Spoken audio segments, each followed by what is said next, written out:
Jesus arrasa o diabo.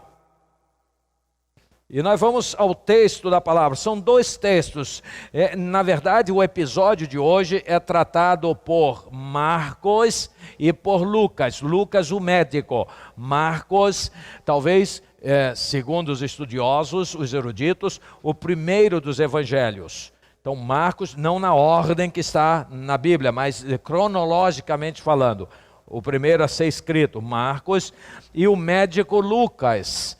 Lucas que faz pesquisa, ele faz uma análise, uma pesquisa do material que corria na época, que já estava escrito ou por transmissão oral, e registrou para nosso conhecimento. Eu queria também que você lembrasse do seguinte: os evangelhos ou os evangelistas não funcionavam como repórter, graças a Deus, porque se for como os repórteres de hoje, Senhor, tenha misericórdia. Né? Alguém disse assim: se os evangelistas fossem repórteres, seriam demitidos de suas redações, porque eles muitas das vezes se batem um com o outro. E isso é uma falta de compreensão completa a respeito da revelação de Deus. E eu quero também que você raciocine sobre isso. Daqui para frente nós vamos confrontar alguns textos nos próximos domingos, porque vamos usar os paralelos, os textos e os registros feitos por diversos evangelistas. Hoje, por exemplo, vamos juntos com Marcos e Lucas. Hoje está bem igualzinho, veja que a fonte é a mesma, muito parecido. Mas vai ter ocasião que a gente vai encontrar divergência. Aí alguém dirá: ué, se há divergência, não pode ser a palavra de Deus, porque eles estão divergindo. Vamos compreender isso. Eu sempre cito um exemplo para deixar isso bem claro. Eu creio que em 1960, se eu não estou enganado, se não for 60, no início do século, da década de 60, houve um grande incêndio em Niterói. Não sei quantos já ouviram falar, eu creio que a maioria absoluta, que é um incêndio no circo de Niterói, um circo norte-americano em Niterói.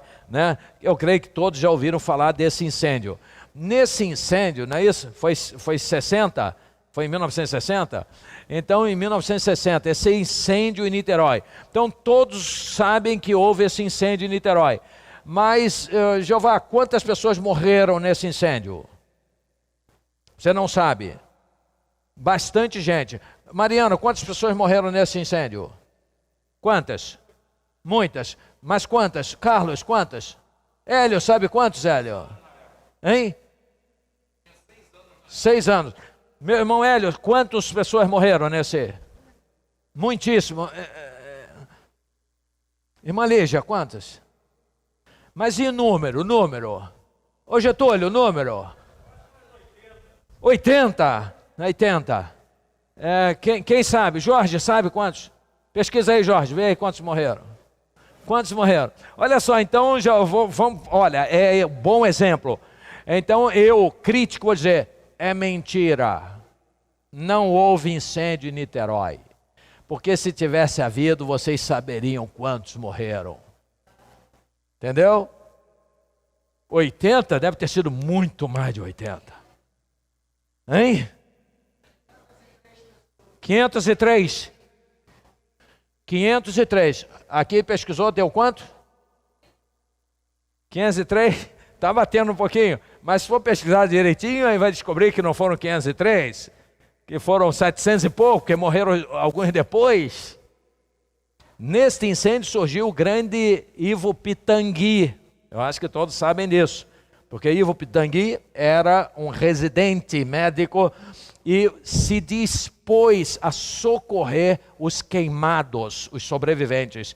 Recebeu toneladas de pele lá dos Estados Unidos, era um circo americano, e trabalhou com elas para restaurar os queimados e aprendeu muito sendo voluntário.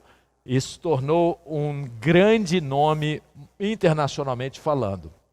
Bom, então eu quero dizer para você o seguinte: 503 porque tem internet, senão íamos ficar aqui sem saber. E eu vou dizer que é mentira porque nós não sabemos. 1960 tem quantos anos? Tem tem 60 anos, não é isso? 61 anos. Olha só, os evangelhos foram escritos mais ou menos 40, 50, 60 anos depois dos acontecimentos. Os discípulos já não estavam mais juntos. Eles não podiam chamar, ei, você se lembra quantas pessoas estavam ali?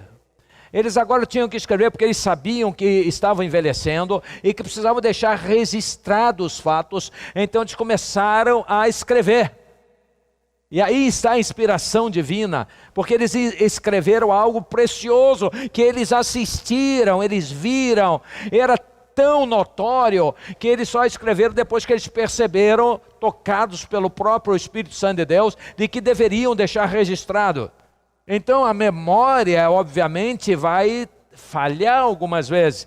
Eu não sei se esse acontecimento foi em Cafarnaum ou em Nazaré. Estão pertinhos, tem um lago, que é o Mar da Galileia, de um lado é Cafarnaum, do outro é Nazaré. Isso foi aonde? Pode ser que eles se equivoquem.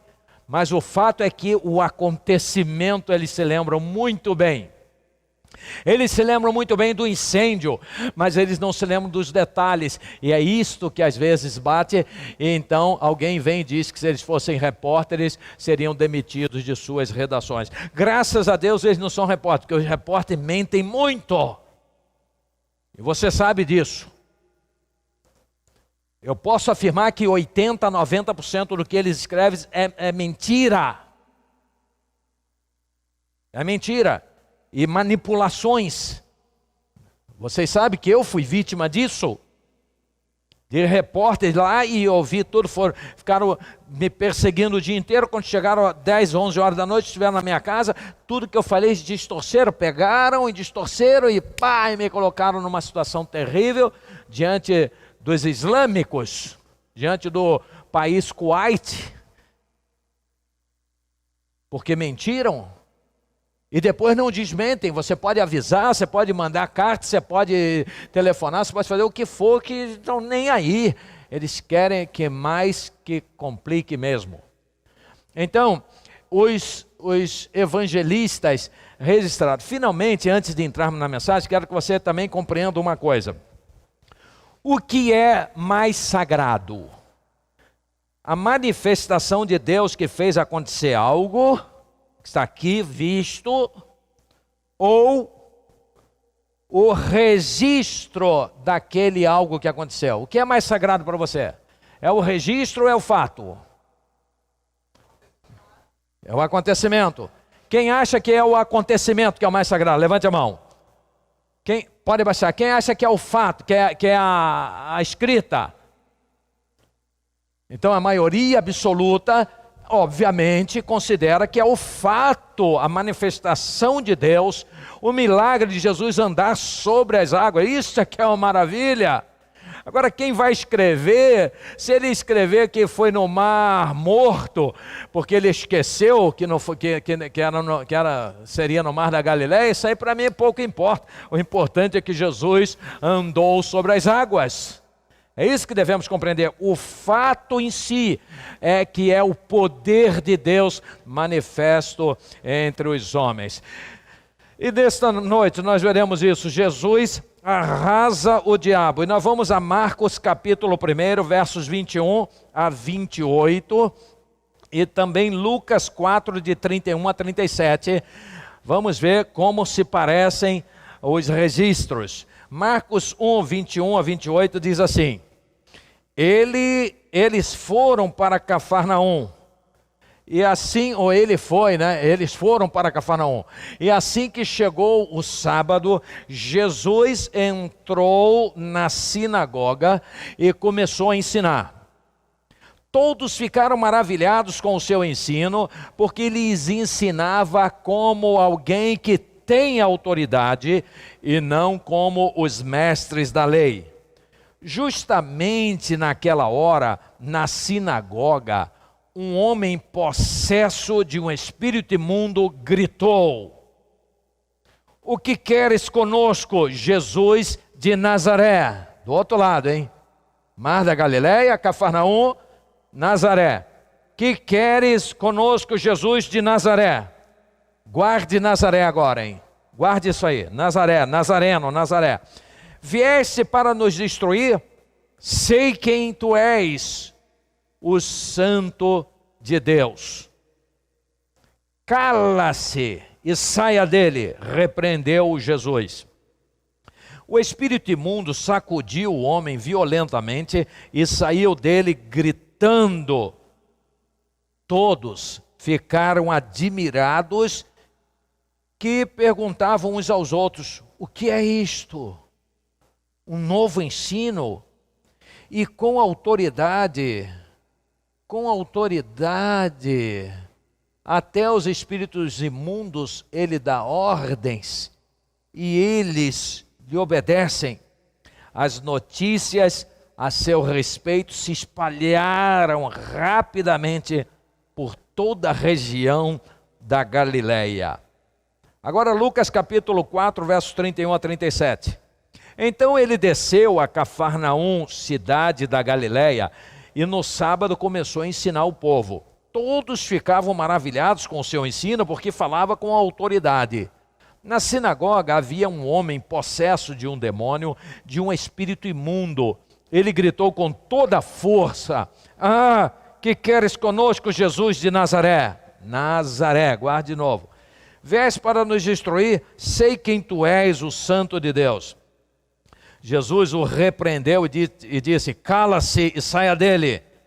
Então o demônio jogou o homem no chão diante de todos e saiu dele sem o ferir. Todos ficaram admirados e diziam uns aos outros: que palavra é esta? Até os espíritos imundos ele dá ordem com autoridade e poder, e eles saem. E a sua fama se espalhava por toda a região circunvizinha.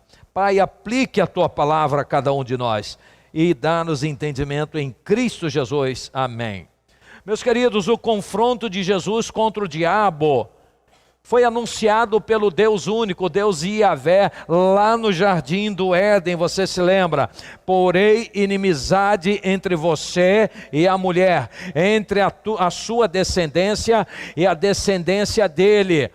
Este lhe ferirá a cabeça e você lhe ferirá o calcanhar. Há um confronto anunciado entre Deus e Satanás através de Jesus Cristo, o Filho do Deus vivo, unigênito que veio e nos amou e morreu em nosso lugar.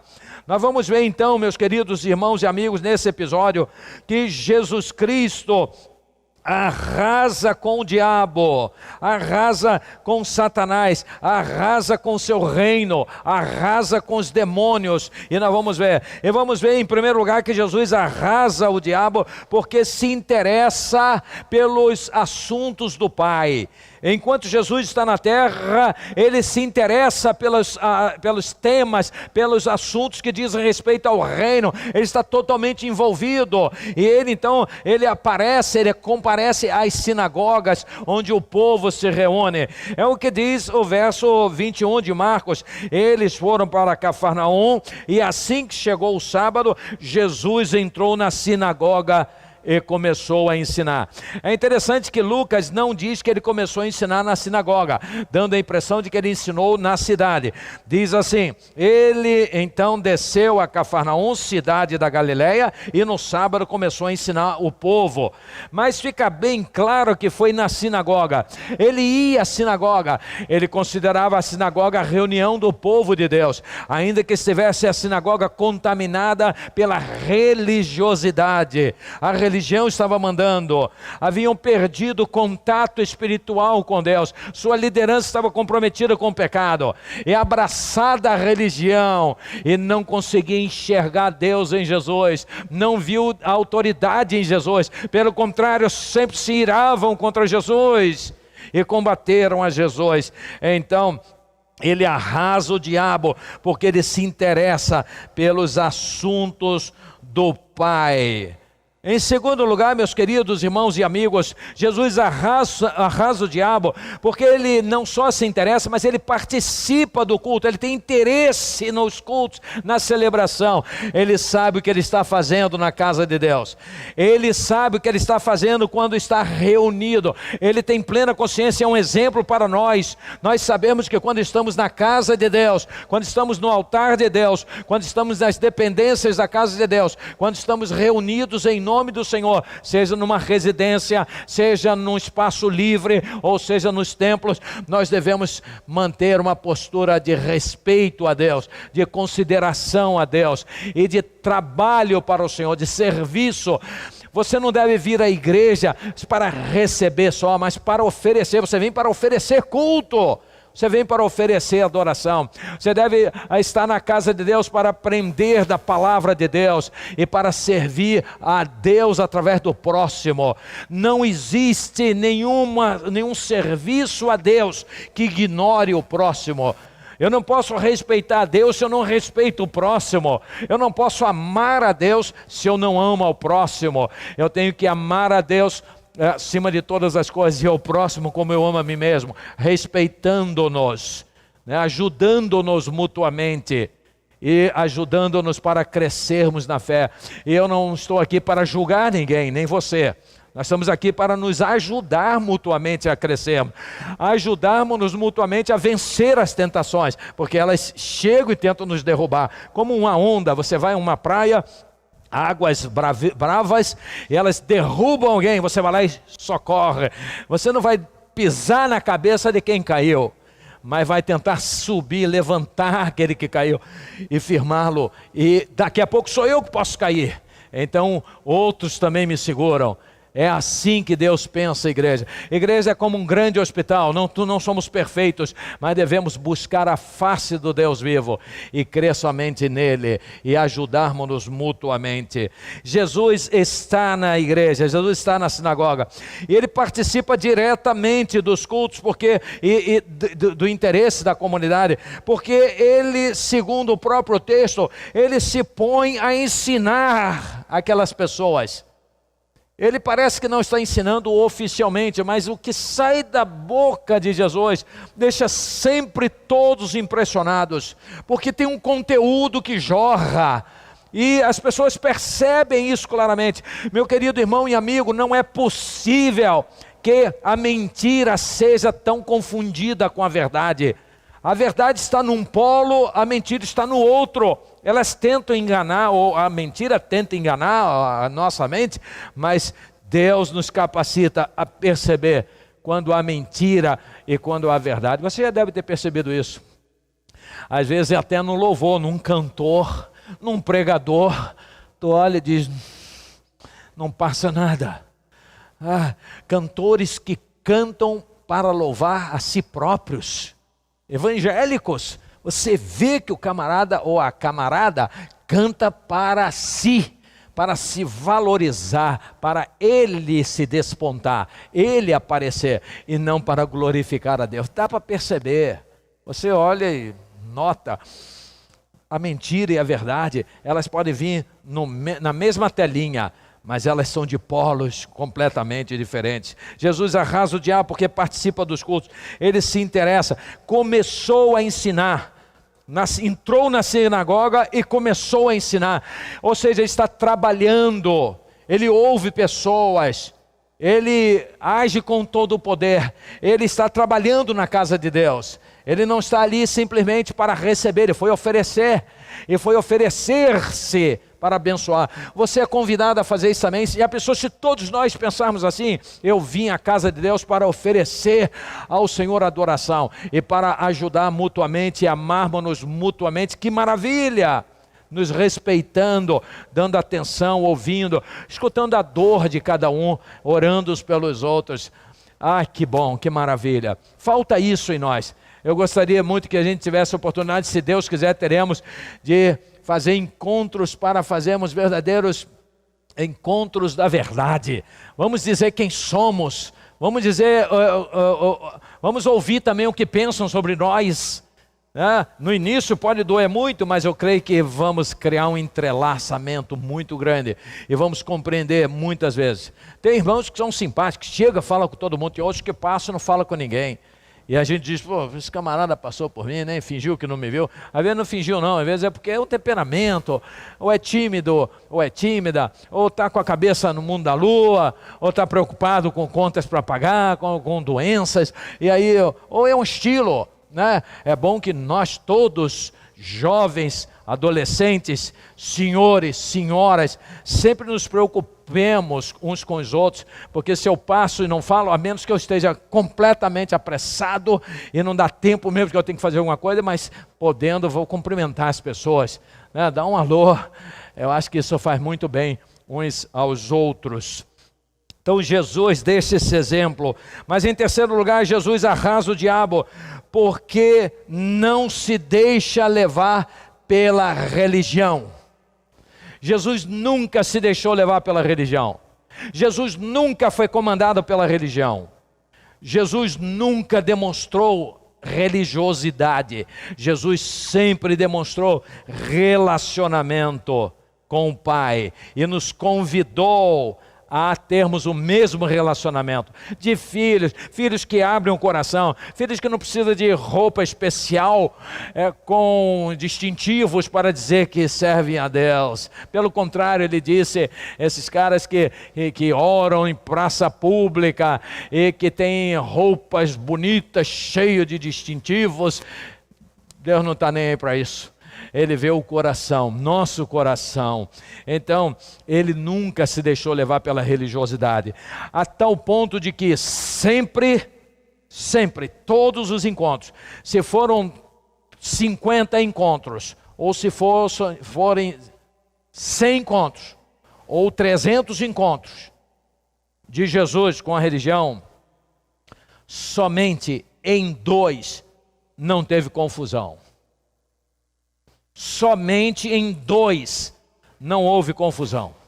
Somente em 2 não houve hostilidade. Somente em 2 não houve oposição. Somente em 2 não surgiu um problema entre Jesus e a religião. Alguém dirá assim, mas que isso, o pastor Miranda está pregando contra a religião? Eu estou dizendo que a religião é coisa da terra, coisa humana, muitas vezes manipulada pelo diabo. Mas que isso, pastor? Então aqui não é uma religião que não seja de jeito nenhum, mas que sejam homens e mulheres que se relacionam com Deus e um com o outro em respeito e em amor cristão. Isso não é religião. Sabe quais foram as 2 exceções? Uma quando Jesus tinha 12 anos, que ficou lá no templo. Os pais foram embora e ele ficou. Então ele ficou conversando com os sacerdotes, com os doutores, com os escribas, e todos ficaram boquiabertos com o que ouviam de Jesus. De onde vem isso? Quem é esse garoto? Perplexidade, porque jorrava relacionamento com o Pai que eles não conheciam, eram religiosos. Já ouviu, você já ouviu, já repeti muitas vezes, diz que o mundo aprendeu a legislar com os romanos, pensar com os gregos, adorar com os judeus. Os judeus não conheciam a Deus. Por isso que o mundo aprendeu a religião como ele é hoje. Essa confusão toda. Então, nesse episódio não houve hostilidade, houve perplexidade. A segunda vez foi quando um centurião estava com o filho à morte e ele pediu para que fossem falar com Jesus. Então ele se reportou aos fariseus religiosos para eles irem falar com Jesus. Aí eles bondosamente, para atender a autoridade romana, falou: Senhor, ele é um bom homem, ele construiu a nossa sinagoga, ele é gente boa, ele é digno que o Senhor ajude. Então aí eles não criaram problema para Jesus. E Jesus curou o filho daquele jovem, daquele senhor. Então, todos os demais encontros foi de hostilidade, a tal ponto de, em muitos deles, os caras quererem matar Jesus, ou se reunirem para ver como matariam a Jesus. Então, há realmente um Senhor Jesus que não se deixa levar pela religião. E causa exatamente por isso uma grande admiração ao povo. Nós vimos isso, todos ficaram maravilhados, todos ficaram perplexos com aquilo que saía da boca do Senhor, porque saía com autoridade, não como dos escribas, nem dos fariseus, segundo a própria palavra de Deus. Em quarto lugar, Jesus arrasa o diabo, porque não foge ao combate. Jesus não tem medo do diabo. Jesus não tem medo dos sacerdotes. Jesus não tem medo dos religiosos. Jesus não tem medo dos romanos. Jesus não teme, não tem medo da morte. Jesus não recua de modo algum. Jesus tem estratégias divinas e se porta dessa maneira. Olha só o que acontece. Vamos agora, lembra que eu falei para você guardar Nazaré, né? Jesus acabou de ser quase assassinado. Jesus vem de poucos dias atrás de uma tentativa de assassinato. Ia ser morto, ia ser assassinado. Jesus, é o que a palavra de Deus diz, lá em Nazaré. Nazaré é a terra onde ele, depois de uma certa idade, 7 anos, 8 anos, ele foi criado. Você se lembra quando ele nasceu? Olha só, veja só. Quando ele nasceu, o diabo ficou louco. Então Herodes, visitado pelos magos do Oriente, que vieram acompanhando uma estrela e chegaram quando Jesus tinha aproximadamente 2 anos de idade, não é? Junto com os pastores. Os pastores foi quando ele nasceu. Os magos, 2 anos depois, chegaram. E procuraram e disseram, nós ouvimos, vimos a sua estrela, onde é nascido o rei dos judeus. E Herodes ficou ouvindo. E Herodes chamou as autoridades religiosas para dizer onde é que ele ia nascer. Não, em Belém. E eles foram lá para Belém e a estrela parou no local, eles foram lá e encontraram o bebê na manjedoura e ali trouxeram os presentes e entregaram. Aliás, os pastores fizeram isso, mas os magos já encontraram o menino, a palavra de Deus diz, o menino com a sua mãe. E os magos então retornaram por outro caminho, porque em sonho Deus falou, olha, ele quer matar. Ele mentiu, ele disse que quer adorar porque ele é um mentiroso, ele não quer adorar, ele quer matar. Então é o diabo querendo matar.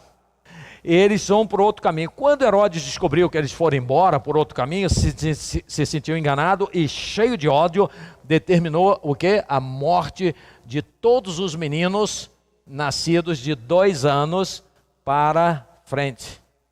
Por quê? Porque ele sabia que Jesus já tinha 2 anos de idade. Então, até esse período, vão matar todo mundo. E saiu matando todo mundo que estava ali. Isso é o diabo, querendo matar o Senhor da glória, Jesus, o Rei dos reis. Isso é Satanás. E o que acontece?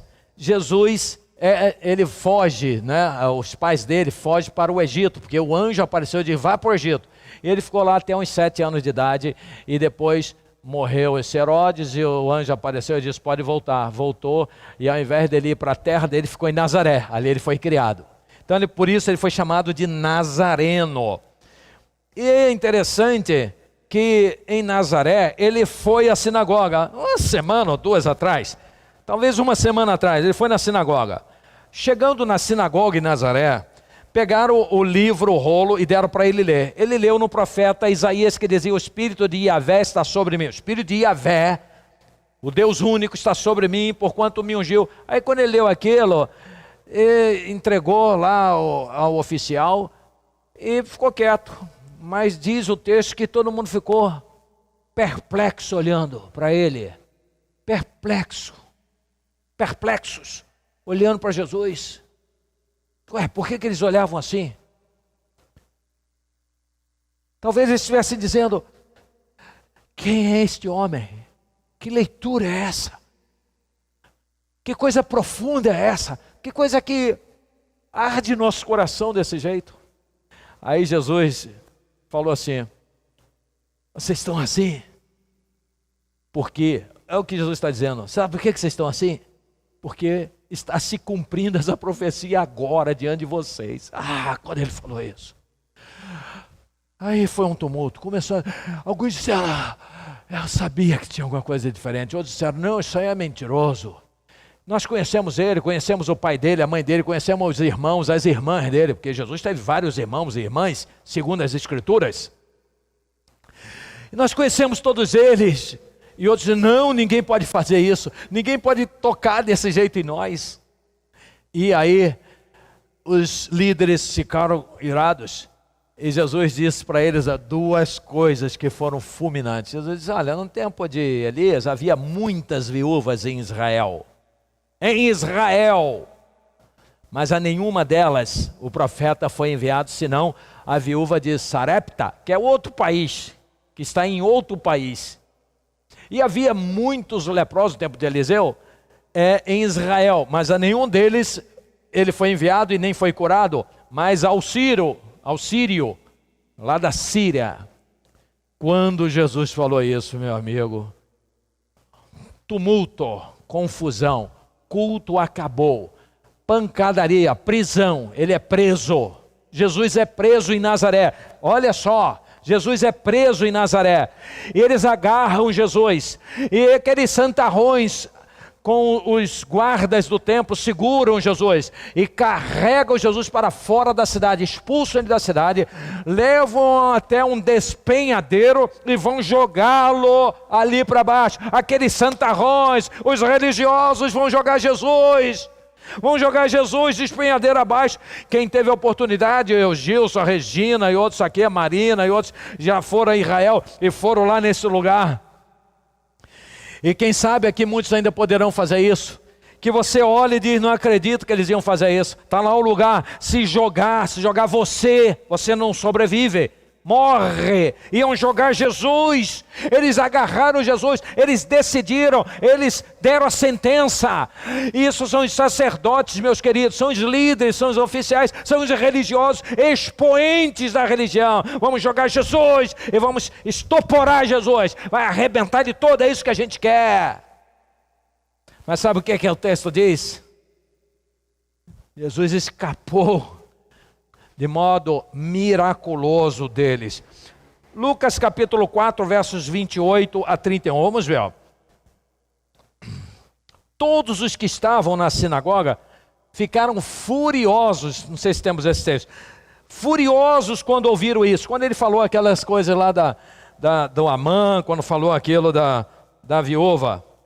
Verso 29, eu estou em Lucas capítulo 28, agora verso 29, levantaram-se, expulsaram-no da cidade e lhe levaram até o topo da colina sobre a qual fora construída a cidade, a fim de atirá-lo precipício abaixo. Que gente boa, mas que religiosos bondosos, maravilhosos, queriam fazer isso com o nosso Senhor Jesus Cristo. Depois conseguiram levá-lo para o madeiro, mas Jesus passou por entre eles e retirou-se. Imagina aqueles guardas segurando Jesus. Jesus preso ali, não sai de jeito nenhum. De repente, cadê Jesus? Cadê ele? Não sei, cadê ele? Estava aqui. Cadê Jesus? Como é que nós vamos explicar isso? O sacerdote, ele sumiu. Autoridades, Jesus sumiu, ele estava aqui, sumiu.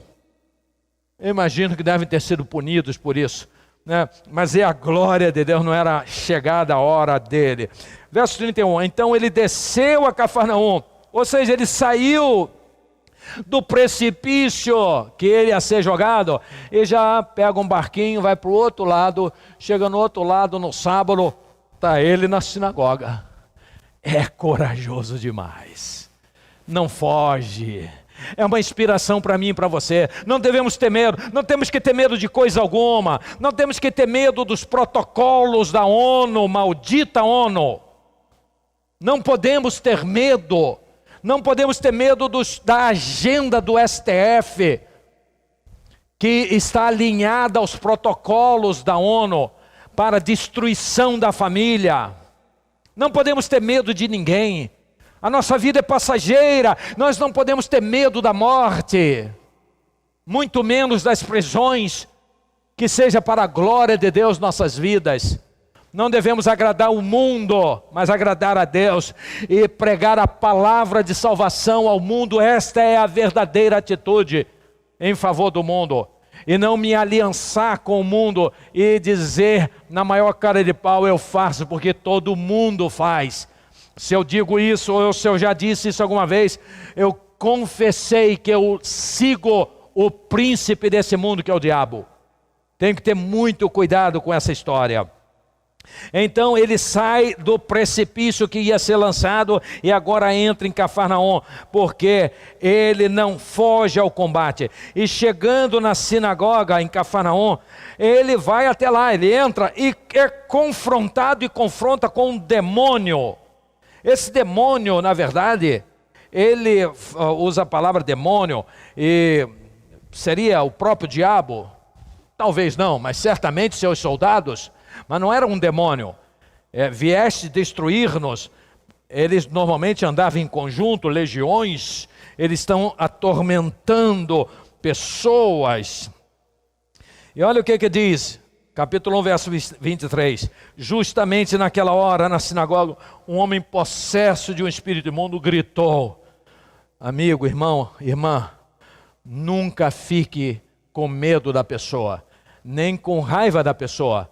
Mas ore e ame a pessoa, mesmo aquela que está atormentada por espírito imundo, porque é uma alma preciosa que está grudada por demônios. E Deus tem um poder de arrancá-los da mão dos diabos, dos demônios, e derrotar o diabo e dar a essa pessoa a mais plena e gloriosa vitória. O diabo ele entra nas casas, ele está em objetos. O tempo não nos permite relatar experiências das quais já vivemos e vimos, e que não nos contaram, nós vimos e sabemos como ele age. No capítulo 4, verso 33 diz, na sinagoga havia um homem possesso de um demônio e de um espírito imundo. Ele gritou com toda a força. Então Jesus arrasa o diabo, porque não foge ao combate, e é um exemplo para nós.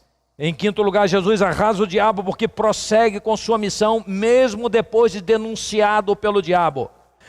Observe isso. Jesus está começando o ministério, está no início, e ele não sai divulgando, olha, eu sou o Messias, hein? Olha, eu sou o Filho de Deus. Ele não faz isso.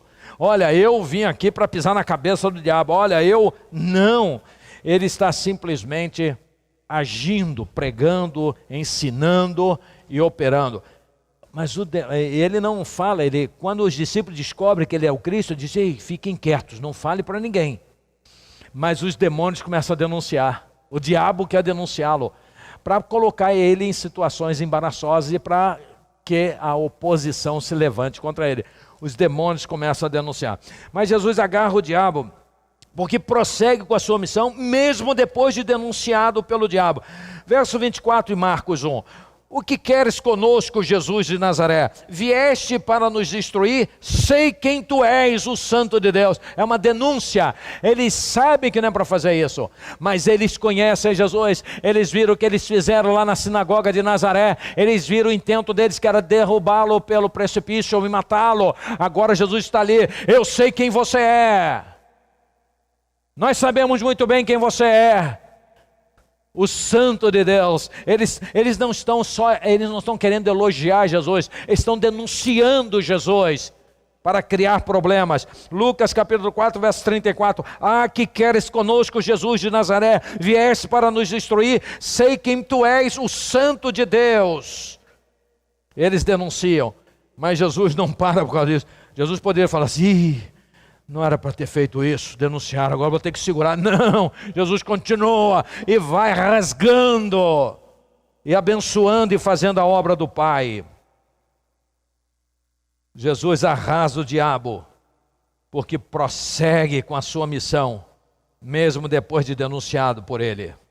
Em sexto lugar, Jesus arrasa o diabo porque mostra sua autoridade diante dele e dos homens. Quando eles denunciam Jesus, ao invés de Jesus se encolher, Jesus o enfrenta. Cala-se, saia dele. Cala-se, cala-se. e saia dele, repreendeu. E o espírito imundo sacudiu o homem violentamente e saiu dele, gritando. Lucas 4, 35 e 36. Jesus o repreendeu, disse: cala-se, saia dele. Então o demônio jogou o homem no chão diante de todos e saiu dele sem o ferir. Está derrotado o diabo. Está arrasado o diabo. Foi arrasado em Nazaré, agora arrasado em Cafarnaum, é arrasado em todos os encontros que tem com Jesus, inclusive quando levam Jesus para o Calvário e Jesus ali morre. Também ali Satanás é arrasado, destruído, porque aquele era um plano que ele não entendeu. Era um plano para nos salvar, salvar todo aquele que olha para ele.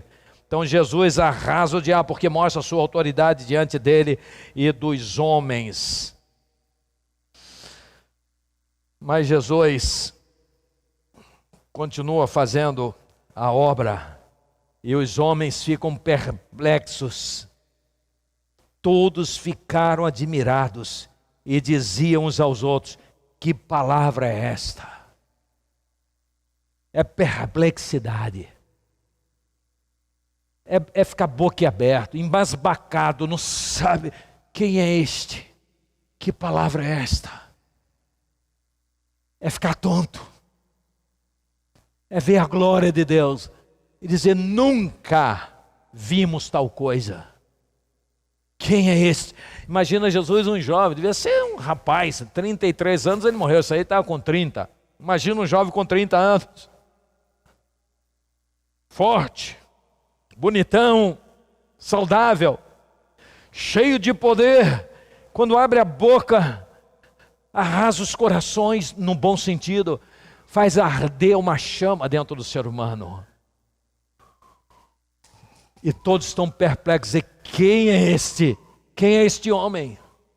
Como sai do interior dele tanto poder, que muda nossas vidas, que ilumina nosso caminho? Quem é este? Quem é este? Que palavra é esta? Até os espíritos imundos ele dá ordem com autoridade e poder e ele sai.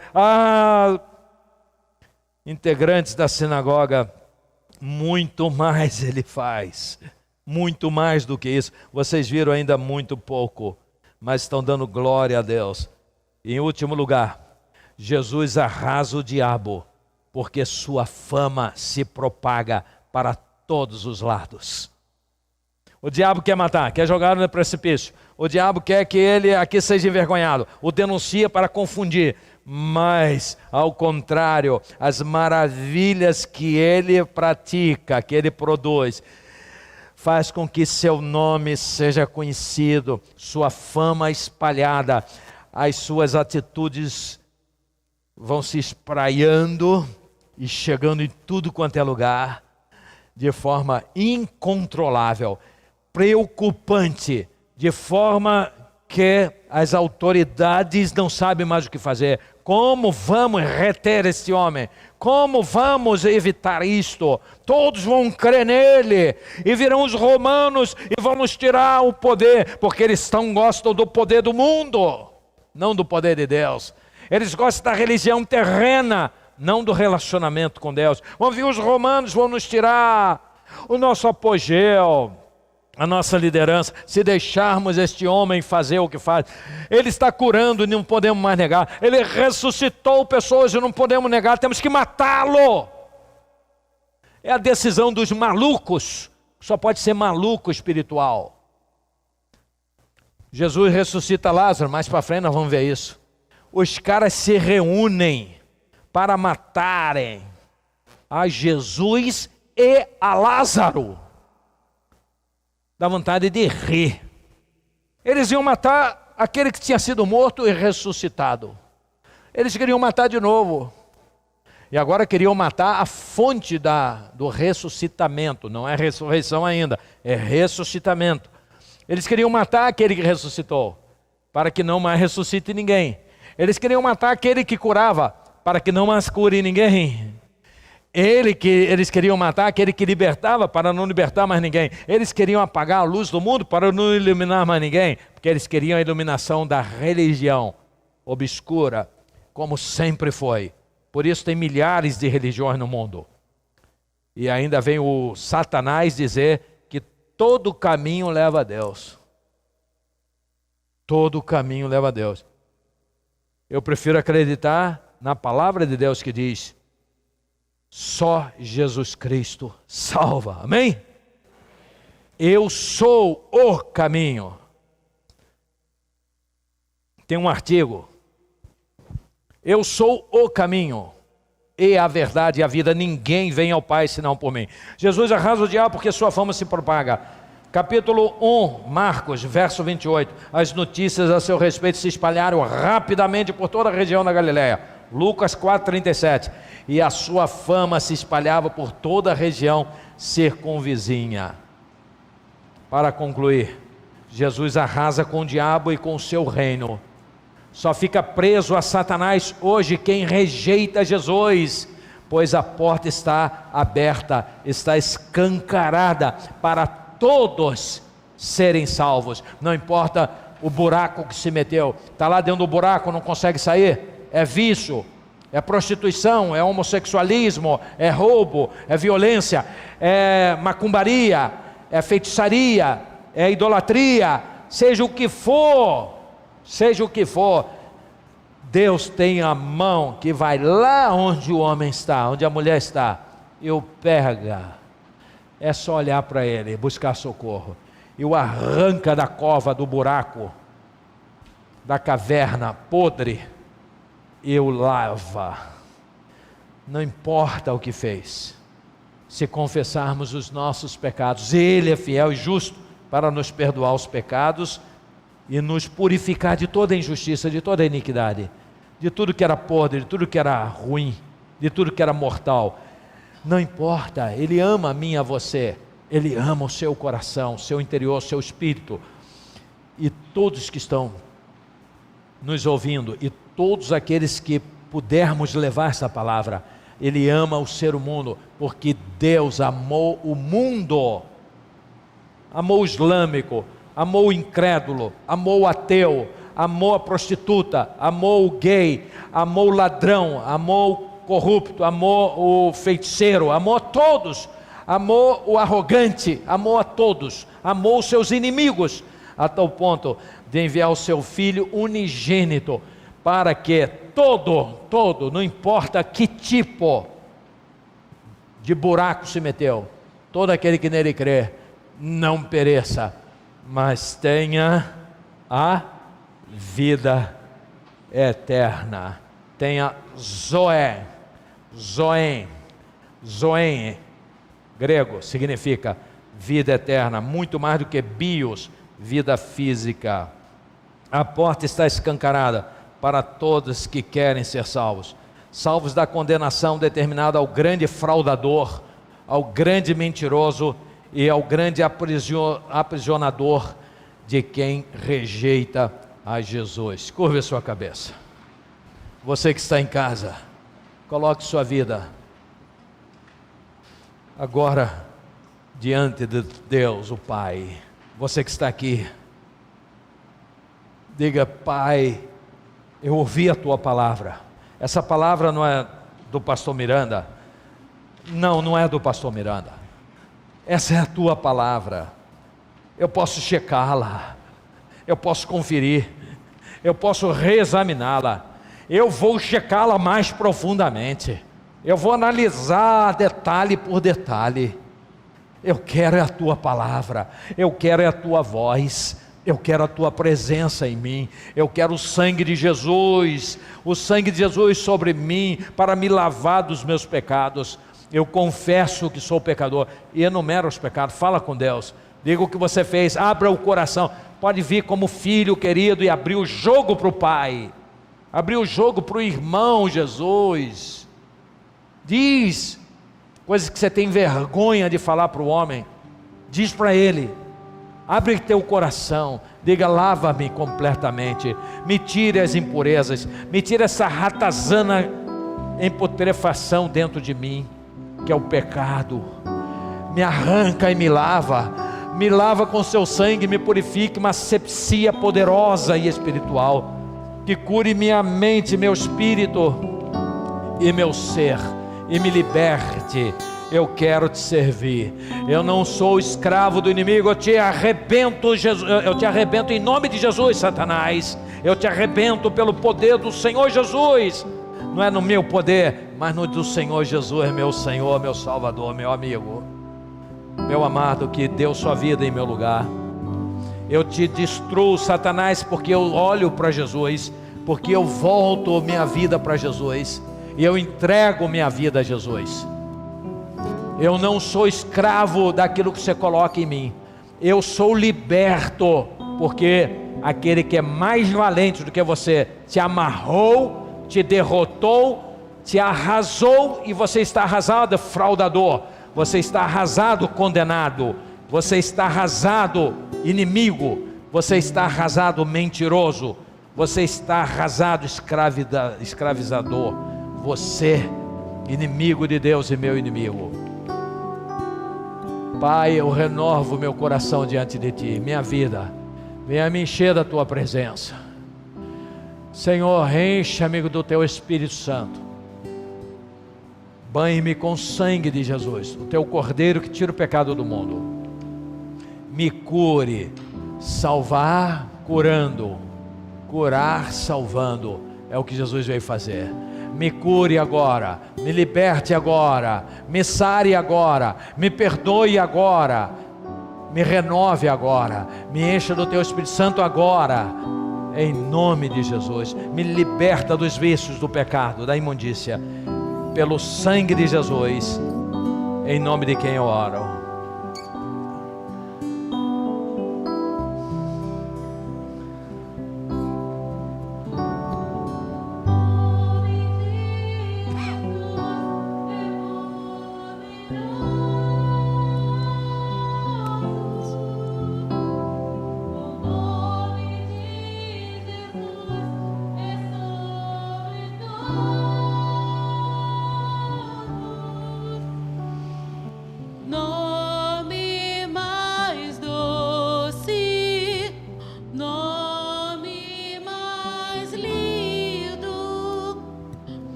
De pé, vamos exaltar o nome de Jesus, esse nome que está acima, sobre todo nome.